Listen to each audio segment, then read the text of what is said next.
You are now listening to the Fighting Back Podcast. And here's your host, Jessica Travis.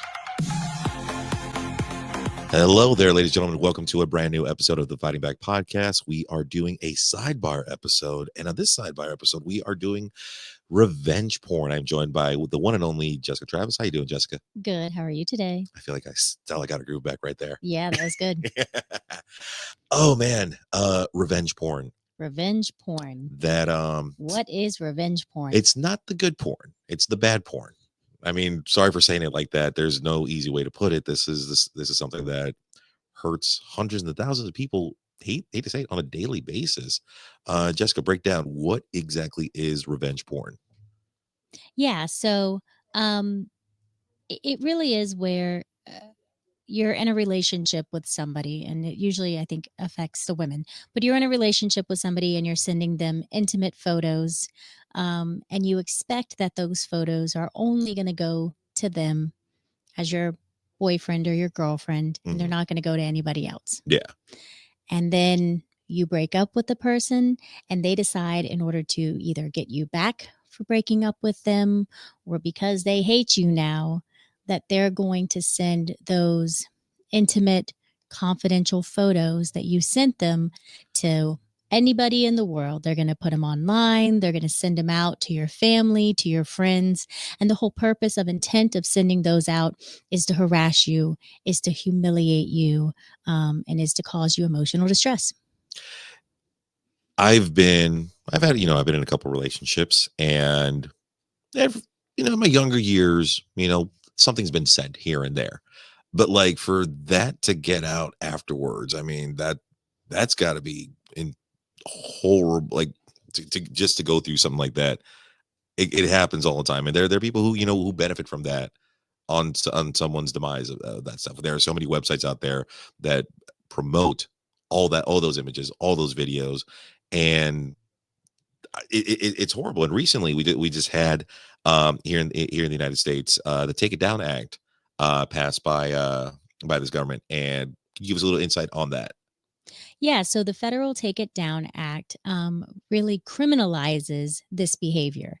And I think we all are kind of in agreement that this behavior, this disseminating intimate sexual photos of your ex-partner, is not a good thing. No, of It's course not something that any of us want, and is all around a bad idea.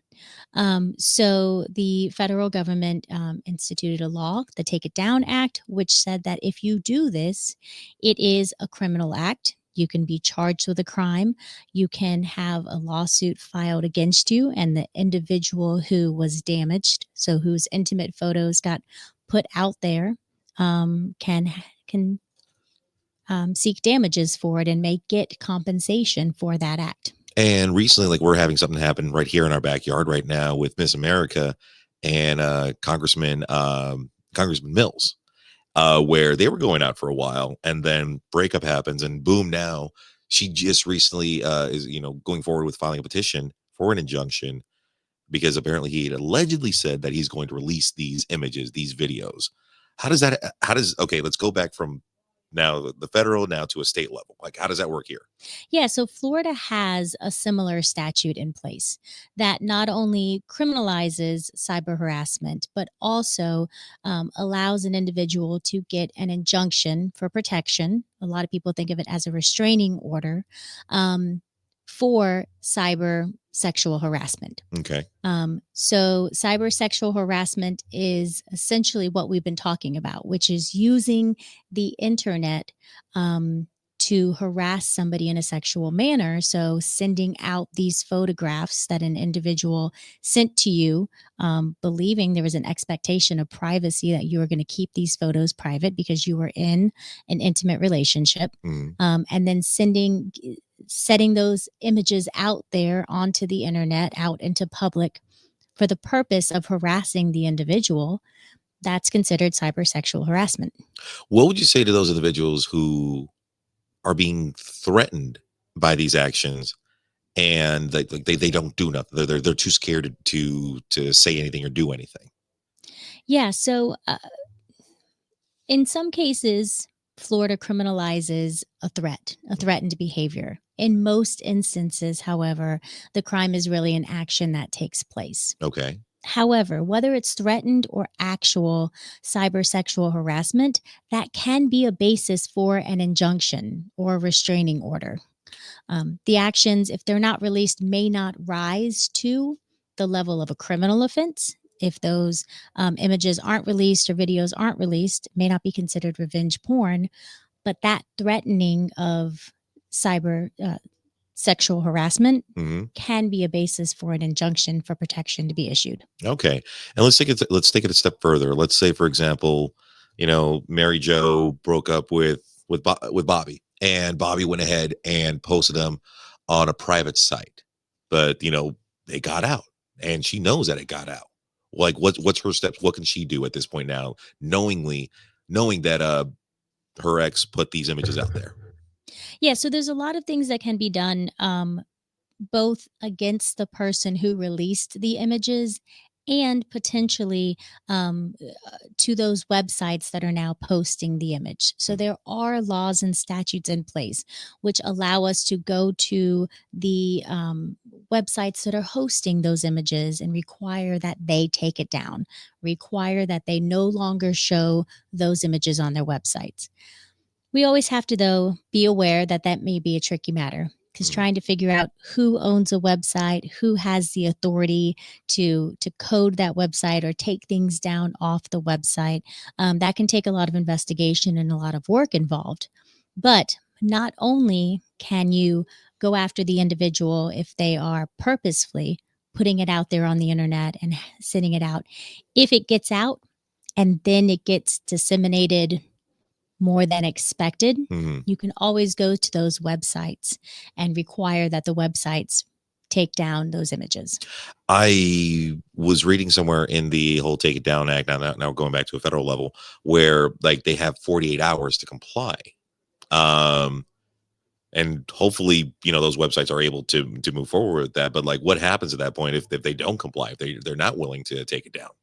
Yeah, so the statutes do put into play the recourse Mm. for non-compliance, and that recourse can be injunctive relief, it can be damages, it can be a lot of different recourse that can happen if those websites and those people don't take it down.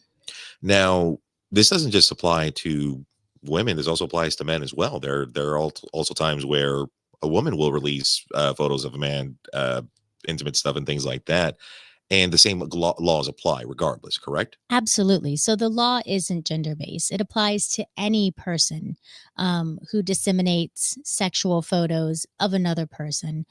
It doesn't matter if the photos are of a man or of a woman or what the relationship is with the two individuals.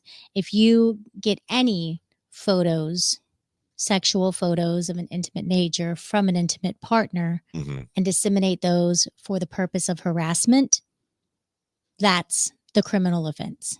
Gotcha. And as we're nearing the end, because like these are sidebar episodes, we try to make them quick for our listeners, try to give as much information as possible. For those listening who are in this situation and are afraid to speak up or afraid to move forward, like what's like piece of advice or words you would give to them to encourage them to make the first step? So, the first thing I would say is take action immediately. I understand that it is embarrassing, humiliating, that you don't want to bring any more attention to yourself than what's already out there. But the first step really is to take that action, to talk to an attorney, to have the attorney help you file a petition for injunction against that person who's disseminating those items, to look into whether or not there is a criminal offense, and to talk to law enforcement about instituting a criminal action if those actions do rise to that level. Also, I would encourage finding an attorney who can contact the websites and contact those sources that are disseminating the information and require that they take it down.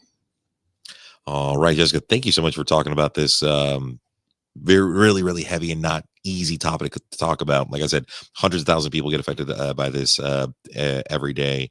And don't be silent. Just please feel free to give our office call, 407-FIGHTER. And with that being said, Jessica, thank you so much. And we will see y'all later. Great talking to you. Bye.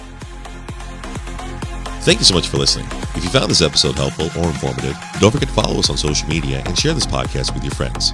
Like, follow, subscribe so you never miss a show, and help others know their rights by spreading the word. Your support helps us keep fighting back. The information provided in the Fighting Back podcast is for general informational purposes only and is not intended as legal advice. Every case is unique and should be reviewed by a qualified attorney who can provide guidance based on the specific facts and circumstances of your case. Listening to this podcast does not create an attorney-client relationship with Fighter Law or any of its attorneys. If you are facing any legal issue, we strongly encourage you to consult with a licensed attorney directly.